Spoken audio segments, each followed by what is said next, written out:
Welcome to Unbelievable Stories. Today's story is full of shocking twists and real drama. Subscribe and like to stay updated. Let's dive in. The door creaked open, letting a streak of light into the dim lounge where I was sitting that Thursday afternoon. A big, broad-shouldered guy walked in, glanced around, and spotted me. I waved him over, and he came over, taking the seat across from me with a friendly grin. His name was Jake Johnson, but everyone called him Cowboy Jake because he always wore jeans and a cowboy hat while driving. Jake was a local driver for the company I managed, a bakery goods distributor that supplied products to nearby states. I was in charge of this plant and two others, one in Georgia and another in Tennessee. I had taken the afternoon off to meet with Cowboy Jake and talk about something that had been bothering me. His run was finished for the day since he started long before dawn and finished around early noon. He did the local runs and never had to be away from home much. He and his ex-wife Hannah used to be good friends of mine and Sarah's, but that was before their divorce about 5 months ago. Cowboy Jake looked at my face, saw the strain, and frowned. "What's going on, buddy? I was surprised to get your call. I haven't seen much of you or Laura since my divorce. I thought I was no longer on your suitable friends list." It was true. I hadn't talked much to Cowboy Jake since he and Hannah got divorced. Part of that was because Laura hated Cowboy Jake and blamed him for the problems in their marriage. When I mentioned that Hannah was the one that cheated, Laura just smirked and said it was payback for his fooling around. Since I knew Jake fairly well, I knew that was bullshit, but it didn't seem worth getting Laura steamed up by disagreeing with her. She always seemed to be pissed at me for something or other, so why stir up problems? I waved the waitress over and ordered us a couple of cold ones. Cowboy Jake perked up but didn't follow through, sensing this was not fun and games time and waiting for me to let him know what we were doing here. Well, Laura didn't want us to stop being friends with Hannah, so I just sort of let it go. The fault's mine, though. I got to be honest with you, Jake. I don't much care for Hannah since the divorce, but that's not the reason I wanted to talk to you. I had some questions to ask you, and you're the guy with the answers. Sounds interesting. Shoot. What first let you know that Hannah was fooling around on you? What were the signs? Cowboy Jake looked at me with a funny expression, and then he began to smile. The smile got bigger and bigger as I waited. Seems someone else got problems in paradise, don't it? I'll be damned. Well, I ain't the least bit surprised, I'll tell you that. What do you mean? Do you know something I should know? I don't know nothing, but I have my suspicions. Your wife and my ex spend a lot of time together since my divorce, and that means trouble if you asked me. But what the hell, what did you want to know? What were the signs, the clues that made you suspicious? Cowboy Jake gave it some thought, mentioned that thinking was thirsty work, and waited while I ordered another beer for him and one for me. When they came, he grabbed his and downed a third of it in one swallow. Okay, what were the signs? First, Hannah got real quiet. She always was a talker and never gave me a minute's peace when I was home. I didn't much care, but suddenly she stopped talking much to me. Oh, she still chattered on, but nothing like before. Just nonsense stuff, things I couldn't care less about. It seemed like she was somewhere else most of the time. He stopped to take another drink and stared off into space for a minute before continuing. The next thing was she'd pick fights with me over nothing at all that meant anything. She just waited till I said something and then jumped my butt, just wanted to fight. Nothing I said made any difference. That's when I first started to think something was up. I could tell this was still sensitive territory. It had only been 4 or 5 months since the divorce was final. I knew Cowboy Jake well, and I knew that he still loved Hannah even now when he knew what she had done, but I also knew he couldn't forgive her. The hard part for Cowboy Jake was that she didn't care. Then I started to call home during the day when I was at work. I never used to do that, and when I started, I would just hang up when she answered. It took about 3 weeks before I got the pattern. She was usually home every day but Friday. On Friday, she was gone during the early afternoon, usually until after 3 or 3:30. When I asked her what she did during the day, she said nothing but shopping and chores like dry cleaning and such. Another swallow of beer and a signal for another bottle. I did the honors. The last sign was that sex just slowed down until it stopped. Unless I really raised a fuss, she wouldn't have anything to do with it, and when she did, it was like having sex with a mannequin, you know, one of those blow-up dolls or some such. Used to be she loved sex, and we had a good time, then it just stopped. I nodded, remembering the final days of that match.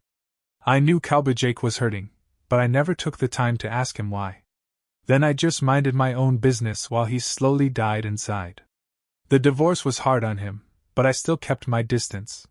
Now I was sorry that I let him down, and sorry I didn't pay more attention to what he was going through. Maybe too late, but I told him now how sorry I was. He just shrugged his shoulders and said, "It's okay. It's done now." So how did it end? What did you do? I took a day off and followed her on one of her Friday afternoon meetings. I borrowed a friend's car and waited outside the house till she left. I followed her to that motel off Maple Street and saw her meet that son of a bitch she was sleeping with. I took my camera and shot pictures of her going in with his arm around her and then coming out with his hand on her hips. The beer came, and he grabbed it and took a big swig. This was bringing back some bad memories, but I had to know. I showed her the pictures that night, and she just shrugged her shoulders.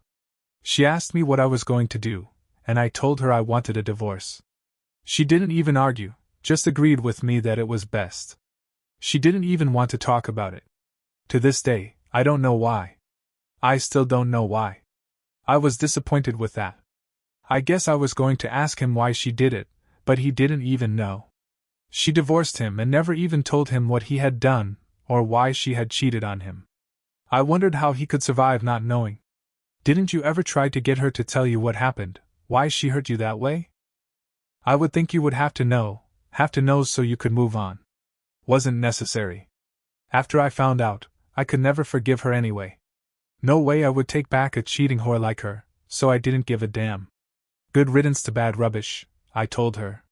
That's how it ended. She's still screwing that SOB, but he went back to his wife and won't leave her. Serves her right. I didn't give her shit in the divorce, and I ain't going to either. She wanted alimony, but I told her I'd quit and go on welfare if she asked for any. I'd give her a quarter of nothing. She got the picture real quick. She wanted quit of me more than she wanted my money.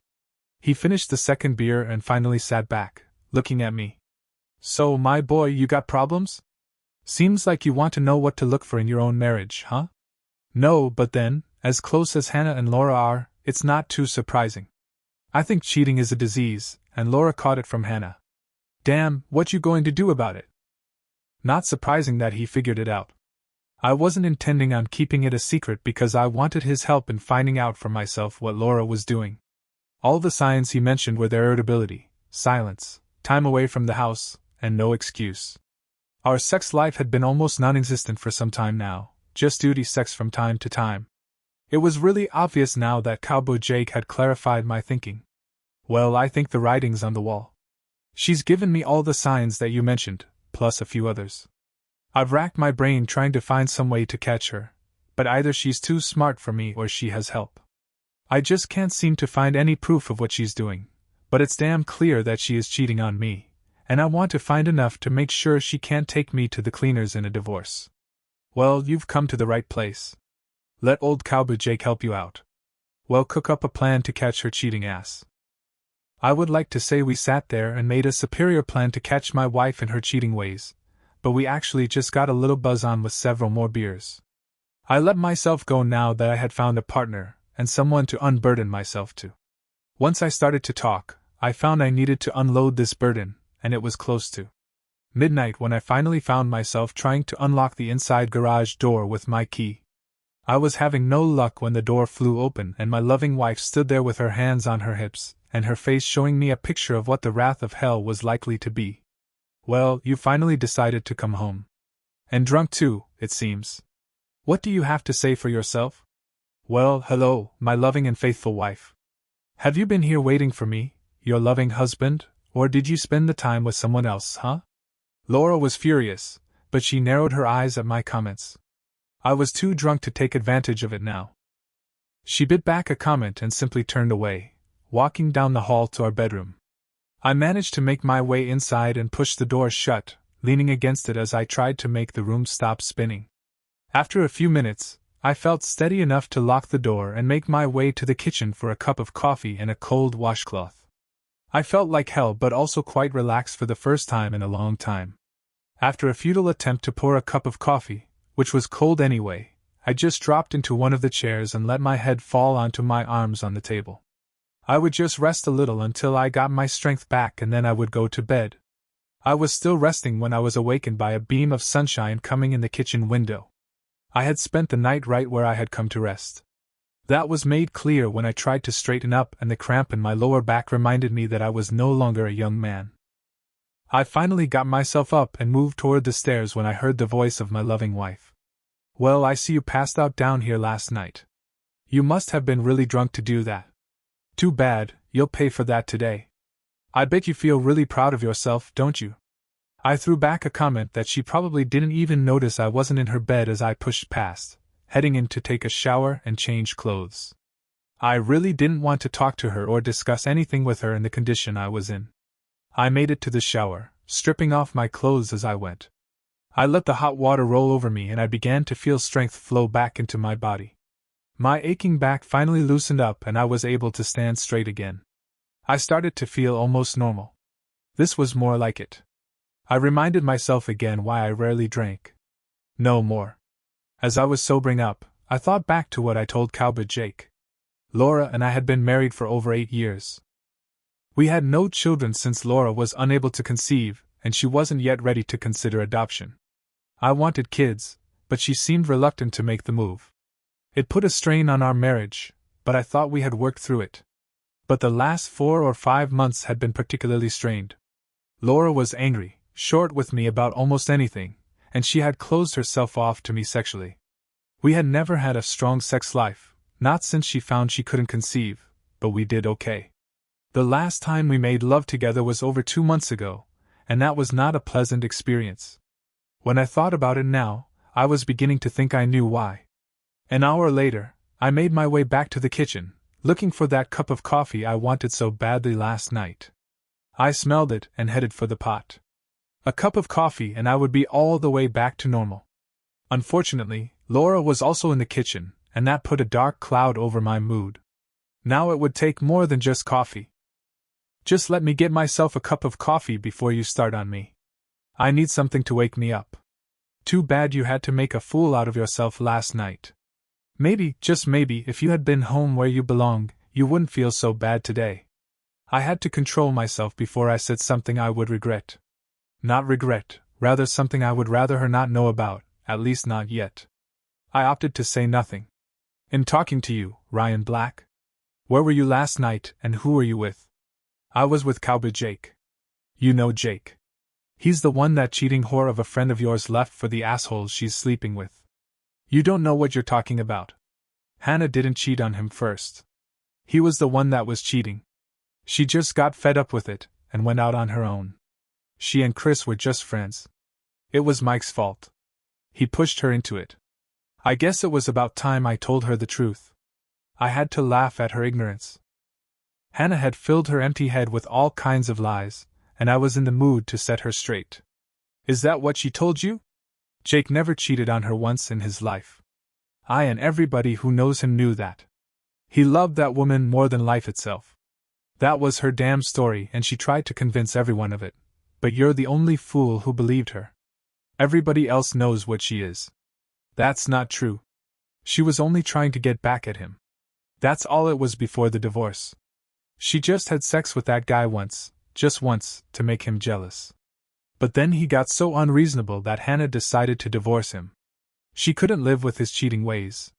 Sorry, Hannah had been screwing Chris Mason for over 6 months when Jake found out about it. He told her to get the hell out, and she said she was happy to because Chris was leaving his wife and was going to marry her. She moved out the same day and never even tried to contest the divorce, never once apologized or tried to explain, just left. She's still having sex with him, but he's not leaving his wife, so she's just a cheap whore." Laura was looking a little shaken. I'm not sure what story Hannah had sold her on, but it was sure as hell not the truth. I think it was just starting to sink in that marriage was over. As soon as Jake found out, he told her he would never forgive her, and she didn't give a damn. The greedy bitch wanted alimony, but Jake told her if she asked for it, he would quit and go on welfare rather than pay her anything. She'd already spent every dime he made since they had nothing but the house. Jake gave it to her along with the mortgage. Laura was sitting there staring at me as if I had just told her we were being evicted. She was shell-shocked. I wanted to laugh so bad, but I held it back. Now was the time for the first shot in the war to come. Since her asshole lover didn't leave his wife, she had to sell the house to pay her lawyer, but it's okay since her lover will take care of her. I hear he's paying for her apartment now. That apartment you go to all the time, owned by her lover, paying for his mistress. It's a good deal for him. She gets free rent and he gets free sex. He writes the apartment, and has paid her off as a business expense. I laughed at the expression on her face. It was priceless. Hannah had really sold her a bill of goods.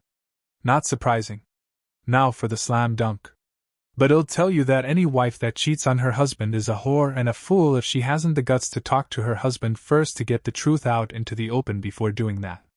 She doesn't deserve to continue to be married to the guy. If she's that angry, then ask for a divorce. But to go and have sex with another guy and blame it on him, well, that's just crap. Now she was really looking sick. I don't know what she was thinking, but I was now sure she was guilty. I wanted to push it some more just to make her do something stupid. You know, my loving wife, if you did that, I'd divorce you so fast it would make your head swim. So if you're thinking of it, and trying to find some excuse, understand right now that there is none, no excuse and no second chance. I got up, took my cup of coffee that had gone cold again, and walked out of the kitchen and into the garage. I had a small workshop out there with a radio and a small portable TV. I sat down on my stool and took stock. First, I had delivered the facts to Laura about Hannah, and it was clear that Hannah had sold her a bill of goods. Second, I had let her know how I felt about cheating, and what I would do if she did. Third, I put the fear of God into her, and now she was trying to decide how to play it. If she had cheated, which I believed she had, she would try to make sure all evidence was hidden so deep I would never find it. Fourth, she was on the defensive, and I had the upper hand. She didn't think I suspected or knew anything, so she would do something soon that gave me an advantage. Finally, I searched my feelings in my heart, and was surprised to find that I really didn't care that my marriage seemed to be over. I guess I had lived with the bitch that Laura had become so long I just didn't care anymore. The love was gone. I spent the morning out there without interruption, and called Cowboy Jake around 10 to ask him to meet me at the Corner Express stop at 1 that afternoon. I told him to drive the truck, the one that he had just bought, and that no one had seen yet. I wanted to be able to follow Laura if she decided to make a trip. I told him what I was going to do, and he thought it was a good plan. We were set. I went back inside when Laura called me to find lunch made and waiting on the table. This was the first time Laura had made lunch for me in about 2 months. Makes you think, doesn't it? What's this? Lunch? Why now all of a sudden? I thought you were angry with me. If I didn't know better, I think you had a guilty conscience. Do you? She tried on a sickly smile. Of course not. You just seemed so tired and washed out. I thought you needed something on your stomach, probably because of last night. Well, whatever the reason, thanks. By the way, I'm going out this afternoon to meet someone. He'll probably be gone most of the afternoon. Who you going to see? It's Thursday. Why would you be meeting anyone today? It's just a friend, no one important, nothing for you to be concerned about. It just seems strange that you would have to meet someone on Thursday. Well, it just came up.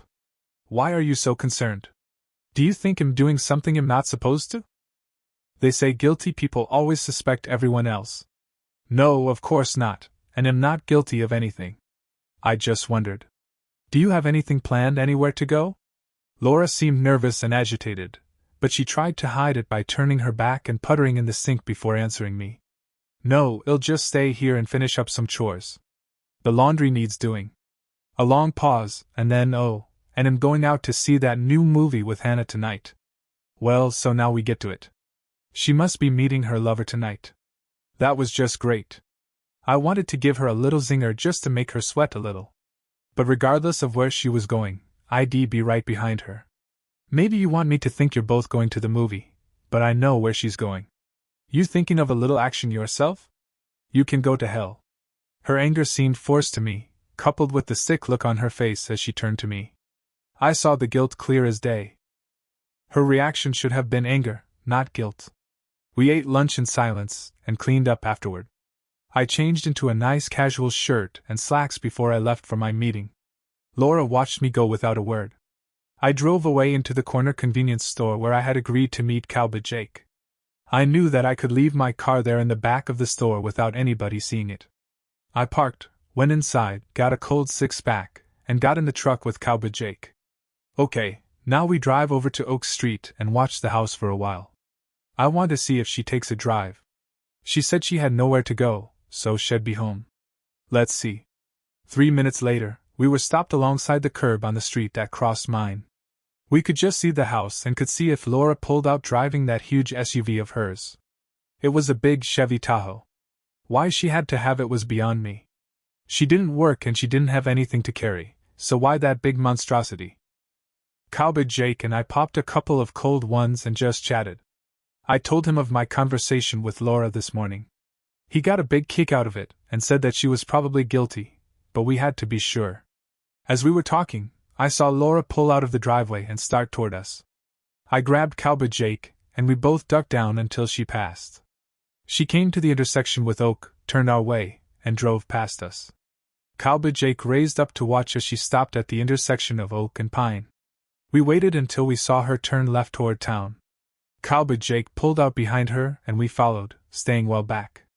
After a drive of about 10 minutes, Laura pulled into the lot of a diner in a part of town we never frequented. Cowboy Jake drove past and then pulled into a gas station on the opposite side.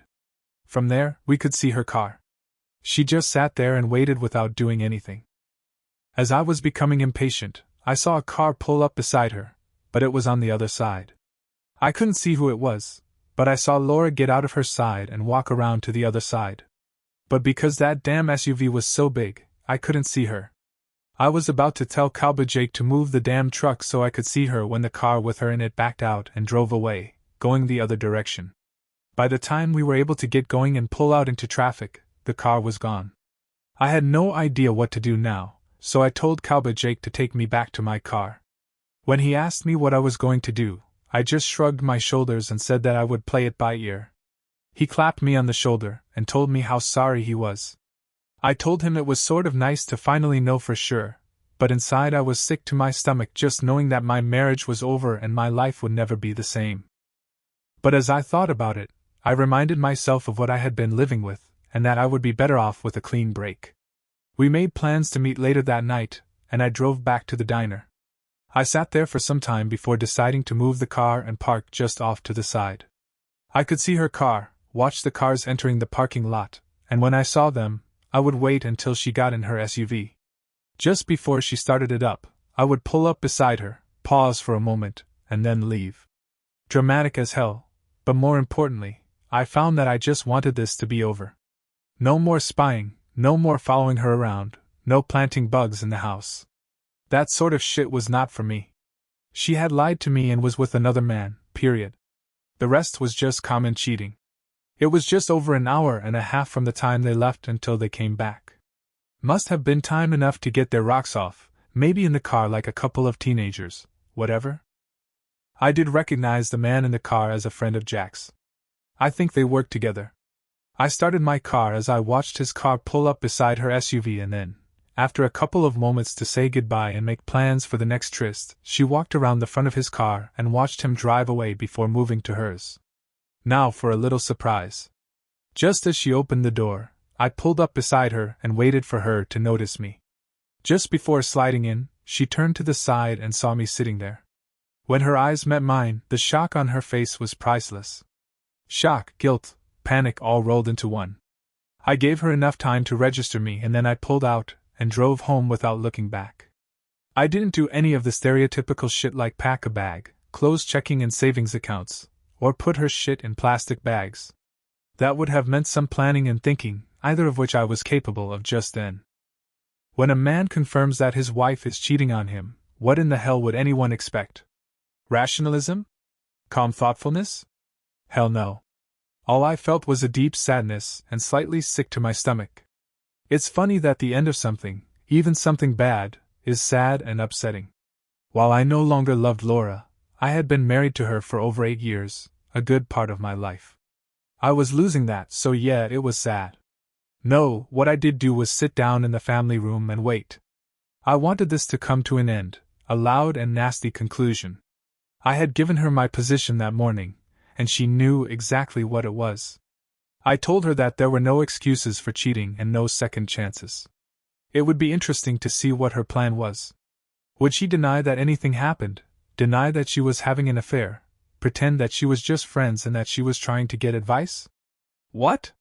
Well, time would tell.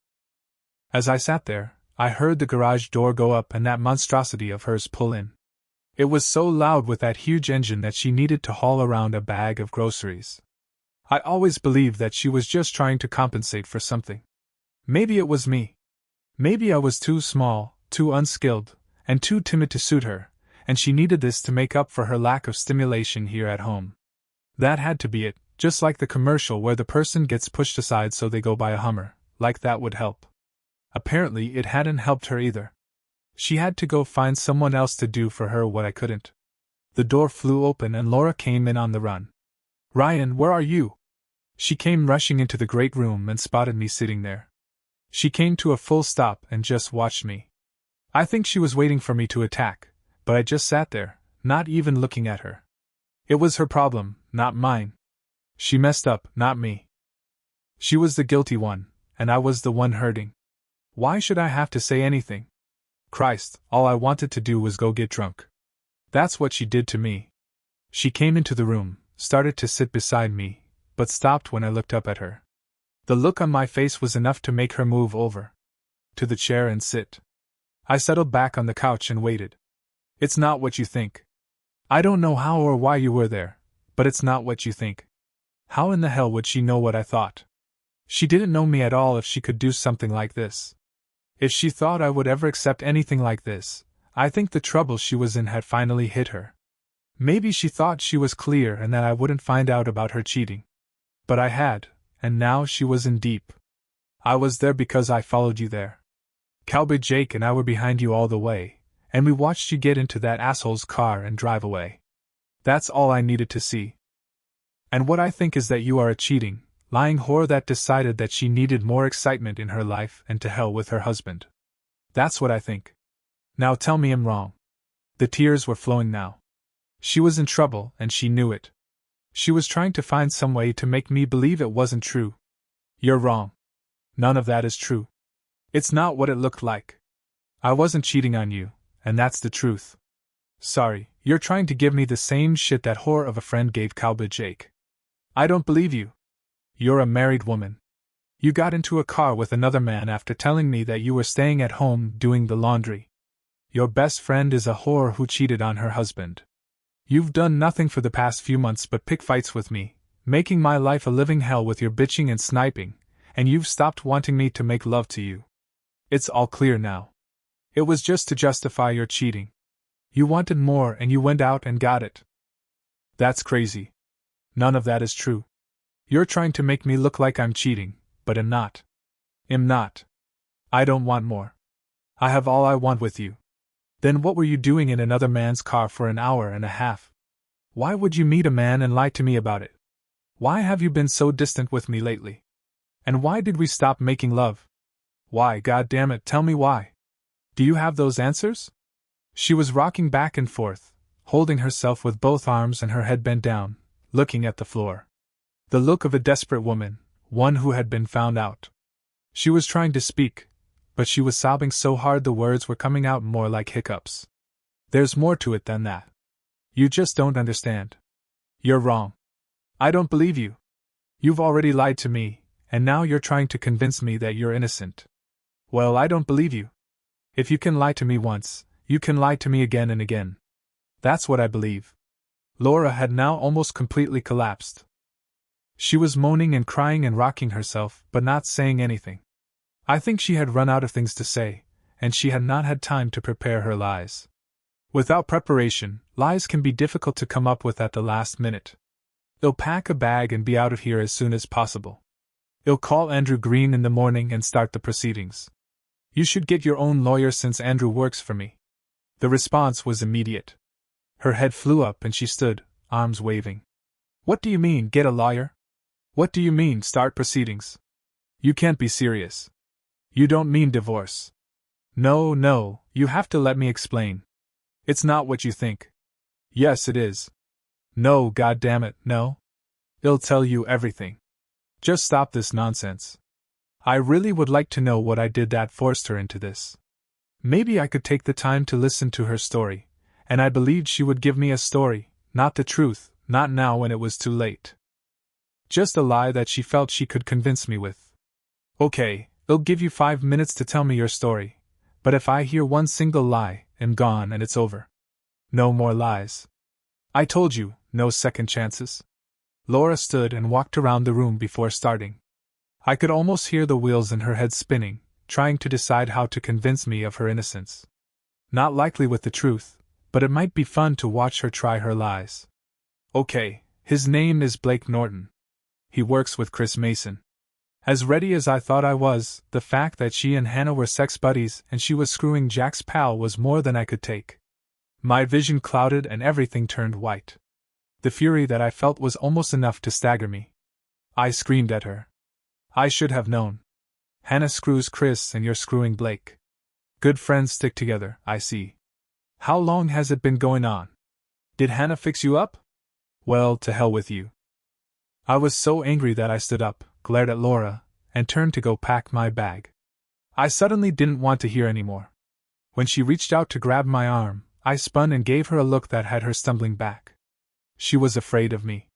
For the first time in our 8 years of marriage, she was afraid of me, and at this point, I didn't blame her. I can't listen to this now. I thought I could, but I can't. This is too sick, even for me. I have to get out of here. Just don't say anything. Please, just back away and don't say anything. I ran down the long hall to our room and yanked down my overnight bag. I took anything I could grab out of the drawers, threw it in, and closed the bag. I went into the bathroom and, grabbing a plastic bag from the vanity, swept my things into it and tied it closed. That would have to do. I was so angry I was shaking. My hands weren't steady, but I had to make it out to my car. If I could do that, I would be okay. Somehow, I managed to do just that. I got to the door, opened it, and threw my bag down the 3 steps, grabbing the railing to keep me upright. Laura was standing at the door, and moved aside just in time to avoid being hit with the bag. Her face was a mixture of fear and panic, afraid of me and yet not wanting me to leave. Tough. I was out of there. Ryan, please, you don't. I asked you to shut up. Please shut up. Why can't you just shut the hell up? I stumbled down the 3 steps to the garage and my car. I threw the bags in the back and got behind the wheel. Laura was saying something all the while. I didn't hear her. I refused to hear her as I backed out of the garage and into the street, almost hitting the monstrosity. I spun the wheel and sped away, finally releasing the breath I had been holding all that time. I calmed enough to see where I was and pulled over to the curb to call Cowboy Jake. I needed a place to crash, and his place would work. He answered, gave me the go-ahead, and I headed for his place. I spent the evening telling Cowboy Jake of my conversation with Laura, and he just shrugged, telling me that he expected it might be something like that. He knew the guy she was with, and he told me he was Jack's right-hand man. It appears they were sharing our wives for their own pleasure. I felt my fury grow as he talked, but at some point, it just sort of faded away. I guess it's hard to continue at that level of anger without burning out. I knew it would come back, but for now, beer and talking were helping to keep me sane. The following morning was a Wednesday, and I woke feeling like I had been in a 10-round fight, one that I lost. Cowboy Jake told me he had some things to do that morning, so to make myself at home. I got up, cleaned up, and dressed in jeans and a t-shirt. I checked for food, found some eggs, and had an egg sandwich. Simple fare, but it hit the spot.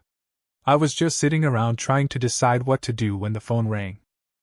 I decided to answer, just in case it was him. It was. Hey bro. Everything alright? Did you get something to eat? I don't keep much, as you can see. Thanks, Jake. Yeah, I'm good. Egg sandwich and a shower, and I feel like a new man. Well, just wanted to let you know I talked with Hannah this morning, just to get the lay of the land. Don't say anything smart about that either. You might want to call Laura and let her talk. I know how it sounds, but it might be worth your while to hear what she has to say. Jake, what could she say that would make a difference? She's been cheating around on me, and that's the end of it. Just call, bro. Hannah told me some shit that just might be true, but I don't trust her no further than I can throw her, so just call and talk to Laura. Okay? You're a buddy, and I want to see you do the right thing. If you want to do what we talked about after you talk to her, I'm good. Just talk to her first, okay? If it was important to him, I'd do it, but it sounded like Hannah had done some conning of her own. She and Laura had talked and made up some shit, probably support for any lies Laura told me. Two of a kind, but I would do it because I promised. I got a cup of coffee and went into the small den to call. Cowboy Mike's apartment was a 2-bedroom with a large open space that included the kitchen, table, and what passed as a living room. There was a couch where I spent the night. The little den was too small to be of any use for anything except maybe a home office if the business was one telephone and a computer, but it boasted a nice office chair and I felt comfortable in one of those like it was work business. I picked up the phone and dialed. Hello? Hello, Laura? It's me. Sorry about last night, but I just had to get out of there before I did something I would regret later. Ryan, thank God. I had no idea where you were. I called Hannah and she called Jake and he wouldn't tell us anything, but he said he would get word to you. Yeah, he called. Wanted to be sure I called you. I figure you got your story straight with Hannah so she could sell him a line of shit so he would call me. Well, I'm calling. Ryan, that is so not the case. Please come home so we can talk. You stormed out last night before I could tell you anything. Please come home and talk to me. You told me all I needed to know last night. You and Hannah screwing those guys. Seems your guy is Jack's right-hand man. I guess you were a reward from Chris for sticking by his mistress. I guess the two of them can set you both up in a love nest. Maybe you can take turns. Ryan, it isn't like that. I'm not sleeping with him. I've never been unfaithful that way to you. Never. You're the only man I've been with since we've been married. You have to believe that. Sorry, I don't believe you. You were with him Thursday afternoon alone for over an hour and a half in his car. Alone. I couldn't follow you to see where you went, but I imagine it was somewhere you could be alone. Did you do him in the back seat of his car, in some parking lot? There was nothing but sobbing on the other end. I knew I was being cruel, but when you hurt, you want to lash out and hurt the one that hurt you. I was hurting. That was my only excuse. Ryan, please. You have to come home and talk to me. You have to. You owe me that much. If you don't believe me afterward, fine, but you have to give me a chance to explain to you what happened. Fine. It'll be there in an hour. You can talk yourself sick. Goodbye. Why I agreed to go, I don't know. What did I expect to do besides hear more words that would hurt and wound? She had hurt me enough already, even without knowing what she had done. Why punish myself more? Maybe because deep down inside, I was hoping that this was all a mistake, a misunderstanding, a bad dream that I would wake from soon. Even though I knew better, my subconscious wasn't giving up. Even with the love gone, pride forced me to hope for something I could hold on to. At almost 11 exactly, I pulled up to my house and sat in the driveway just looking at it. It was a single-level ranch that was what everyone called rambling. It was actually very large and had 4 bedrooms, formal living and dining rooms, a small office, and a huge great room. The kitchen was large and well-appointed, and it boasted an eating nook that overlooked the in-ground pool. I remembered the sun glinting off the water yesterday morning, waking me up. Was it just yesterday? With a sigh, I got out of the car and walked to the front door. As I did, I automatically noticed that the grass could use cutting and the shrubs in the front needed a trim.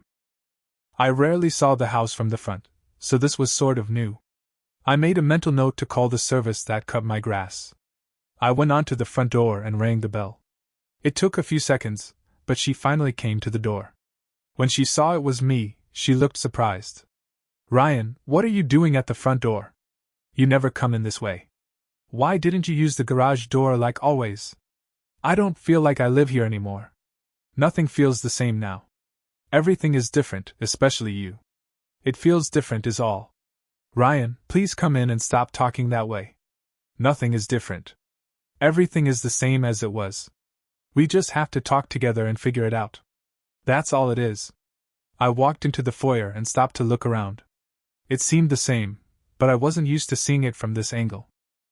I noticed the furniture she picked out for the entranceway, the formal dining table set with placemats and silver, the large bouquet of flowers in the center, the narrow glimpse into the living room with its sectional couch and matching everything, and Laura standing there in a short yellow sundress that showed off her tan shoulders and just a hint of cleavage. I had to admit, she was still one of the most beautiful women I knew. I didn't speak as I looked around, and then I moved away from her toward the kitchen. I wanted to be on neutral territory, and the kitchen was as neutral as I could get. We had a designer redo the kitchen some years back and everything was his. I didn't look back as I took a seat at the table. Laura came in and moved to the counter where she had a fresh pot of coffee and a plate of shortbread cookies, the ones I loved. She sat them down in the center of the table and took the chair opposite me. She looked wonderful. Her hair was brushed back, and she had taken the time to make herself up to look her best. She had succeeded, but that wasn't the point. I had always loved her, and I had seen her at her best and worst and loved both extremes. Nothing she did would have changed my mind except for this. This was too much. Ryan, I want to tell you everything, but you have to let me say it. You can't just hear part of it and then get mad. I have to explain it all to you, so please promise me you'll hear it all. Not just what you want to hear, but all of it. I looked at her and could see the fear in her eyes. It made me uncomfortable to think that I had put it there, but then I remembered it wasn't me. Her actions had done this.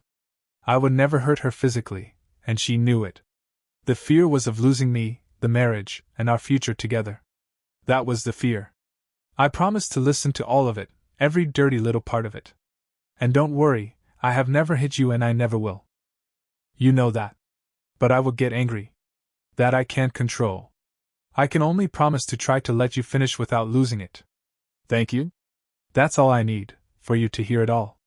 And I never felt in danger from you, never. Even when you were so angry and hurt, I knew you would never hurt me physically. She sat straight in the chair, her hands in front of her and clasped together on the table. This all started about a month or so before Hannah and Jake filed for divorce. She had been telling me about his affairs and how he was going out at all hours and screwing around on her.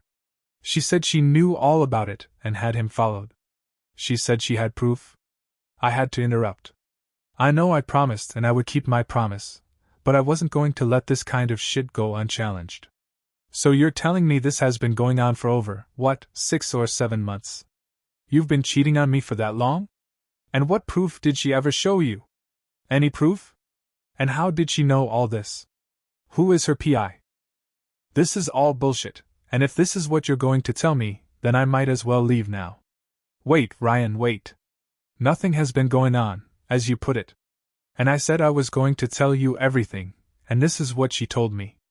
I know it's not true now, but at the time, I had no reason to doubt her. I believed her. I sat down and let her go on.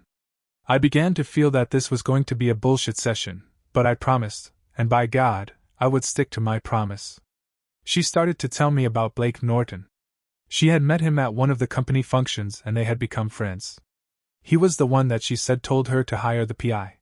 He said he knew Jake, and he would see what he could find out about him. Over the next couple of weeks, she told me that he told her that he knew of at least 3 women Jake was messing around with when he was supposed to be driving.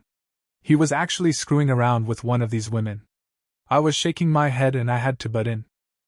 And you believed all of this? I can't believe you were that stupid. The woman I married wasn't that stupid or gullible. When the hell did you get this dumb? I know it sounds crazy now, but at the time, it didn't. It was about the same time that Hannah started asking me if I knew where you were all the time. At first, I didn't even think about it, but then later, I started to notice you were often late for dinner and had to go back late at night and other things. She kept at me and I began to become suspicious. Anyway, I started to think about it, and I began to believe that you could be cheating on me. I watched and tried to be calm about it, but you never told me what you were doing and I became more and more suspicious. I finally convinced myself that you were actually cheating on me. That's why you went back after supper and why you came home late some evenings. You were with your lover. That's it. This is all bullshit, and I can't sit still for this. I know I promised, but I can't. You're trying to make this all my fault, and it's just bullshit. I got up, kicked back the chair, knocking it over as I stormed out of the kitchen. I had all I could take of this shit. I'll call you later after I calm down enough to stand the sight of you. Ryan, wait, please. I went out the front door, down the 2 steps, and into my car again. I drove away just to get far enough out of sight to stop and calm myself down. This was all crap. I should have known crap from the beginning to the end. She just wanted an excuse to have sex with somebody else, and then blame it on me. Well, I wasn't going to stand for it. An hour later, I was sitting in a little cafe, drinking a Coke, watching my sorry life evaporate like the bubbles in my glass. I had called Cowboy Jake to let him know where I was, and sure enough, he came striding in and sat down beside me. Hey, buddy, you can't do any real thinking with a soft drink. Come on back to the apartment, and we'll have a couple of beers and a shot or two. That's what you need for good thinking. Damn if he wasn't right. We did, and it was better. Now here's what I think. You and me, we need to go get those sons of bitches and tear them both new assholes. You know Chris, he's a real chicken shit, and that asshole, what's his name, he's an even bigger chicken shit. You and me can take him out. I kind of like the idea. Maybe if I had another shot, it would help me make up my mind. I did, and it did. I think it's a damn fine idea. And the asshole's name is Blake. When should we do this thing? Now? Nah, today's Wednesday, the Lord's Day. You can't do shit like that on the Lord's Day. Okay, well, do it tomorrow. Tomorrow is good. Tomorrow isn't the Lord's Day, is it? I don't think so. I think just Thursday and Wednesday, or something like that. Let's do it anyway tomorrow. We'll wait for them after work. That was about all I could remember after I woke up later that afternoon. Cowboy Jake and I had shot most of the daylight hours drinking and making plans, but strange that I didn't feel hungover.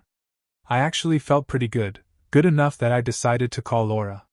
I went back into the little den and called. Hello, Laura, is that you? Yeah, it's me. How are you? What do you mean, how am I? You stormed out of here without giving me the time to explain, like you promised. You promised not to take just parts of what I said. I never got the chance to finish. You promised. She was crying and hiccuping again, trying to get the words out. Damn, she was good at that sympathy move. I know what I promised. I just have a hard time with this bullshit you're throwing at me now. You have me cheating on you, and that's a damn lie. Am supposed to sit there calmly when you tell me that? Am only telling you what I thought at the time. I talked myself into believing it along with Hannah urging me on. I see it now, but not then. That's what you didn't let me say. Okay, that calmed me down a little, but I just didn't see how I could take this. Laura, we have a problem. You're telling me all this stuff that you believed and you fell for, and that's what made you do what you did. And I'm having a real problem accepting that you were that stupid. It all sounds like a convenient excuse to me. It's not an excuse. It's the reason I did what I did. I'm not accusing you of anything, and I know you never cheated on me. I'm just trying to show you how confused I was, that's all. Well, if I accept that you were confused and you thought I was cheating, why were you so quick to doubt me and accept someone else's word? Where was the trust and the faith in me? I think the truth was that you thought you had a green light to do anything you wanted with anyone you wanted. That's what I think, so how about we cut to the chase? Silence, just a few little sniffles but no sobbing now. Maybe she knew it was almost over. Maybe she knew that the battle was lost, and it was time to cut her losses.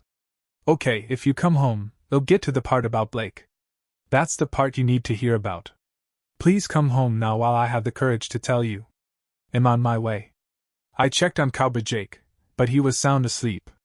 I jotted my whereabouts on a note, and stuck it to the last of the beers in the six-pack.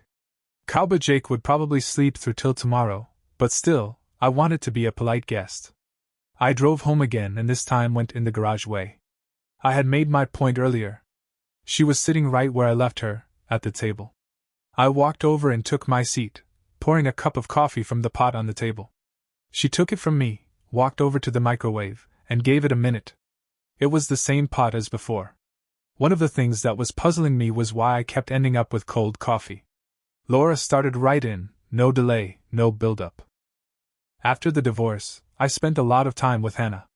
She didn't really seem down at all, but I thought she was hiding it, so I went over almost every day. She seemed fine, but she was still seeing Chris, which I thought was strange. I found out that he was married and mentioned it to her, but she said he was going to leave his wife, at least that's what she told me. Pretty soon she was seeing him every day, so I stopped going over there. But a week later, she called me and asked me to meet her at the diner where you found me. I went, and that's when I met Blake. He was there with them. Chris introduced me and we just talked and got to know each other.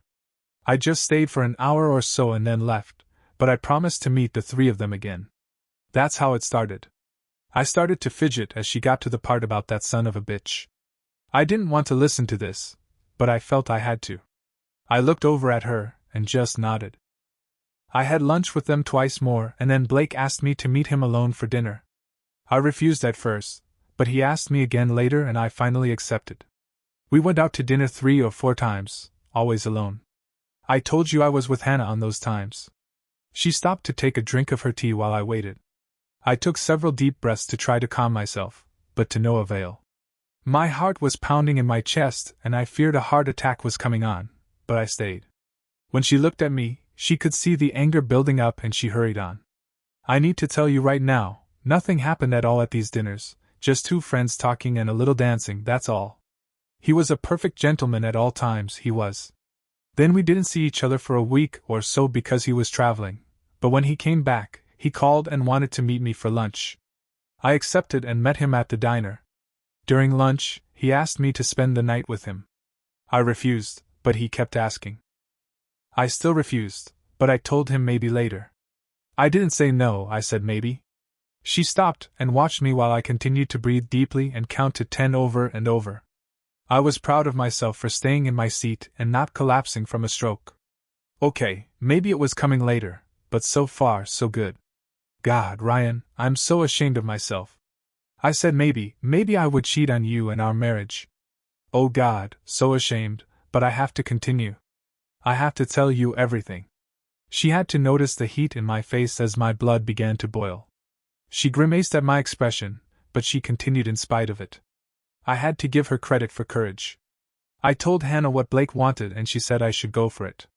She said that since you were cheating on me, I should do the same to you. She kept telling me you and Jake were 2 of a kind and you were both not worth staying faithful for.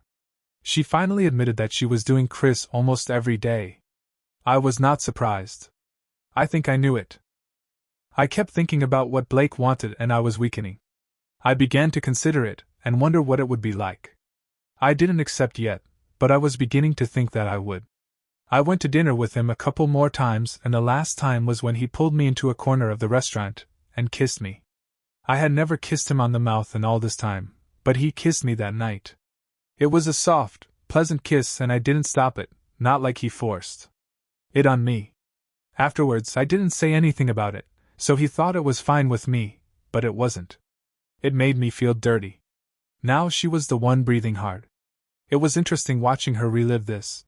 She was talking more to herself now than to me. It was fascinating to watch. At home that night, I went over it in my mind again and again, and after a while, it didn't seem so bad. It grew in my mind to be rather pleasant, and I believed I liked it. I remember how he pushed himself against me and I felt his arousal. That's when I began to consider Blake as more than a friend and as a potential lover.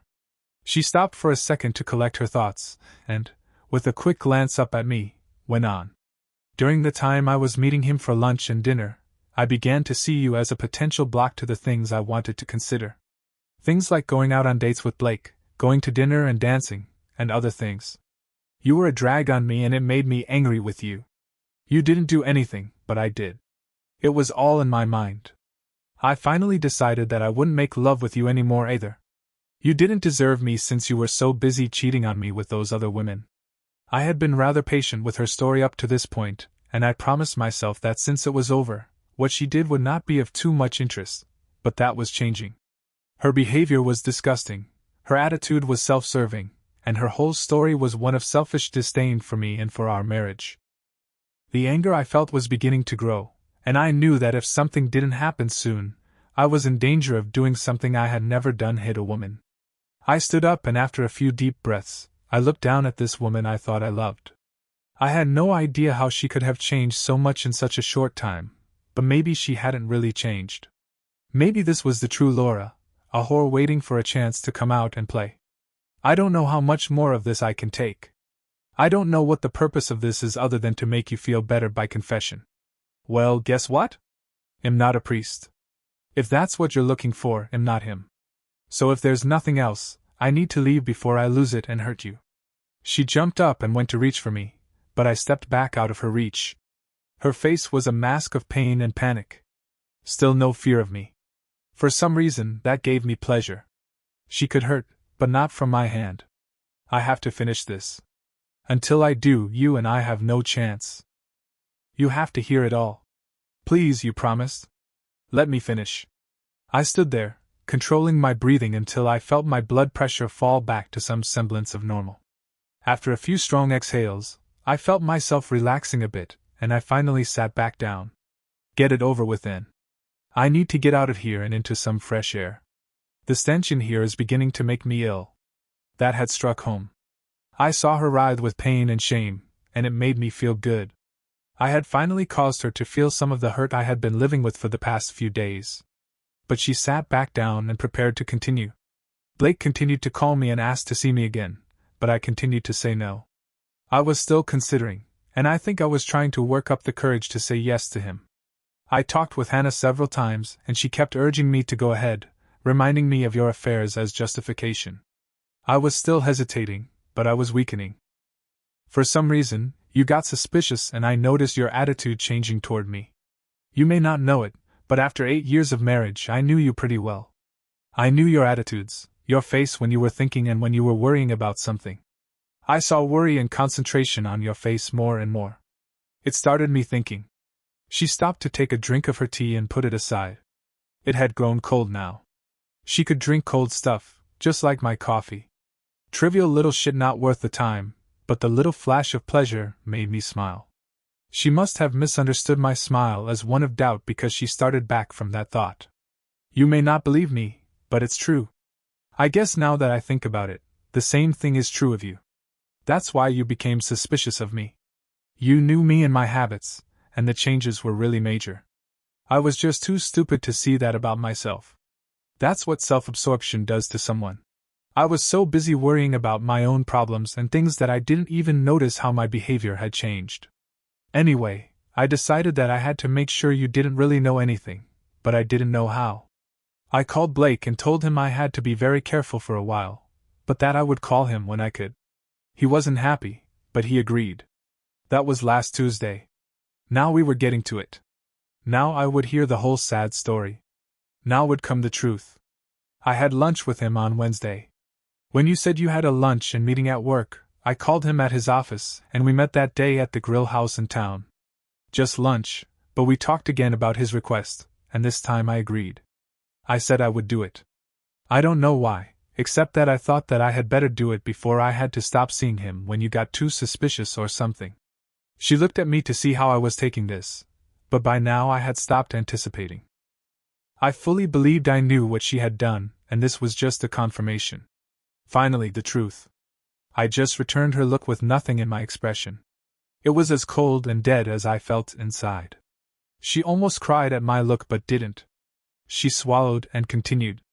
We made plans to meet for dinner Thursday night. I would tell you that I was going out with Hannah to a movie or something, which would give us the entire evening. He made a reservation at the Sunrise Lodge, the one near the diner. Now I was becoming confused. Thursday? She screwed this guy Thursday night, while I was out drinking with Cowboy Jake after I had caught her red-handed with him earlier in the day. No wonder she met him, probably to tell him that it was definitely on, and they didn't have to worry about me. I knew nothing. Well, too bad. I did know, and now it was over. That was before we talked Thursday morning. That conversation with you Thursday was a real shock to me, and it woke me up from what seemed like a long sleep. I think I was just sleepwalking, listening to Hannah, going out with Blake and Chris and Hannah, and those lunches when you were at work.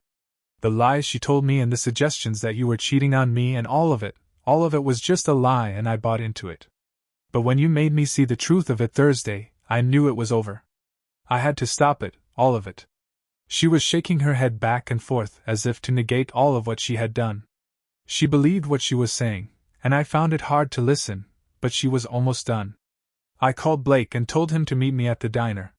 We drove around while I told him it was over. I had changed my mind and I didn't want to see him anymore. What we were doing was wrong and I couldn't do it anymore. He didn't want to stop, but I finally convinced him I was serious. He still wanted to see me, but I told him never again. It was over. He finally accepted it and drove me back to the car. That's when you saw me. So that was it. After all of that, she hadn't even gone through with it. I was surprised, but I did believe her. Laura was a lot of things, but she was never a very good liar. Even little white lies gave her a problem. But now it was my time to talk. Well, Laura, that is quite a story. So after all the bullshit from Hannah, all the lies you listened to and accepted, after all the clandestine lunches and dinners when you lied to me, you finally decided to consummate your affair and cheat on me and our marriage. But you couldn't go through with it. Why? What do you mean, why? Because it was wrong. I understood that and I stopped it. But if it was wrong, why did you agree to it in the first place? Why all the lunches and dinners and the lies to me about what you were doing and who you were with? Why did you make plans to have sex with him, let him make a motel reservation, and why go so far as to tell me you were going out with Hannah right up until that morning? You intended to go through with it. What stopped you? Well, you talked to me and told me that it was all lies from Hannah. It was all in her head and she just told me that to convince me to cheat like she had done. That's why. I understood that it was a lie and that what I was doing was wrong. So you would have gone through with it if I hadn't finally made you see that it was all lies and face up to what you intended to do? Yes. No. I just don't know. But I didn't, and that is the important thing. No, it isn't. The important thing is that you were willing to believe the worst of me, and you were seeing another man without telling me. The important thing is that you were ready and willing to sleep with another man just because someone told you I was cheating on you. The important thing is that you never once thought of coming to me and talking to me. You were already cheating on us in your mind. All the dates, the intimate lunches and dinners. You were living with me, but you were thinking of him. You stopped making love with me, but planned to do it with him. You had accepted his proposition and were planning on committing adultery. Only my intervention stopped you. This wasn't going as Laura had planned. This wasn't the forgiving husband that she expected. The fact that she didn't actually sleep with the guy was all she saw. The fact that she had agreed to it didn't enter her mind. The lunches and dinners while lying to her husband didn't even concern her. The lies she chose to believe about her husband heard from someone else didn't concern her. Only the fact that she didn't actually do it was important. Only the sexual act made it cheating in her mind. She didn't even see the betrayal of intimacy and trust as cheating. They weren't important to her. Ryan, please, I didn't go through with it. I never cheated on you. I didn't. You have to see that. I didn't do anything. I didn't. Yes, you did. You went out with another man to lunch and to dinner on many occasions. You lied about it and kept it from me, which shows that you knew it was wrong. You made my life hell at home because you chose to believe someone else rather than trust me. He kissed you and you told me you didn't enjoy it, but you didn't tell him to stop. You made plans to sleep with him and only stopped because I got in the way. That's what you did. No, that's not right. I didn't sleep with him and I didn't enjoy the kiss. I told you, I convinced myself that I did, but I didn't. No, you convinced yourself you did because you wanted to find a way to betray me in your mind. You made it okay. Laura was now a wreck. None of this had gone as she wanted. Everything she said was different when I looked at it. I saw things she didn't want me to see, and she didn't know how to handle it. She looked at me through tear-clouded eyes. What are you going to do? Can't you forgive me and we can start over, try to fix this? It's not too late. I didn't do anything, so we can fix this. We can. It's too late. It was too late when you decided not to trust me. It was over the first time you went to dinner with him while lying to me. That's when it was over. You just didn't know it. Neither did I until you told me. Now I know it's time for you to face up to it. Our marriage is over. It's dead and there's nothing left. Laura cried and argued and pleaded, But never during it all did she once say that she loved me and needed me. She only repeated over and over that she didn't follow through with her affair. To her, that was all that was important. I believe she knew it was over and was just trying to convince herself, but it was too late. The love was gone, hers as well as mine. She killed mine as surely as though she had kept that rendezvous at the Sunrise Lodge. Hers had obviously died some time before. She just didn't know it yet. I moved out that day, finally ending it. There was no marriage left to save, no love left in my heart for Laura. She had betrayed me just as surely as if she had slept with him. Love, respect, and fidelity are the three legs at the base of any marriage. If one is damaged, the marriage is in trouble but could still be saved. When two are removed, the marriage collapses. The third leg is unable to prop it up. In our case, Laura had broken two of the three and had planned on the third. There was no way back for me. I filed for divorce the next day. Laura didn't fight it. As for Blake Norton, did I let him go unscathed? No. It seems that a few days after I moved out of the house, he was beaten up by two masked men outside a bar. He was beaten so bad that several of his ribs were broken and one of his testicles had to be removed. The cops are still looking for leads, and since the camera outside the bar was not working for unknown reasons, there was no one on the suspect list. Police closed the case as a mugging. After the divorce, Laura sold the house and gave me 60 of the proceeds. She left town and is now working as an office assistant for an automobile company. I have not started dating and will still hold on to it for a while. Some wounds take time to heal. Thanks for watching. Can a marriage survive infidelity, or is it always a deal breaker? Share your thoughts in the comments, and don't forget to like and subscribe for more stories.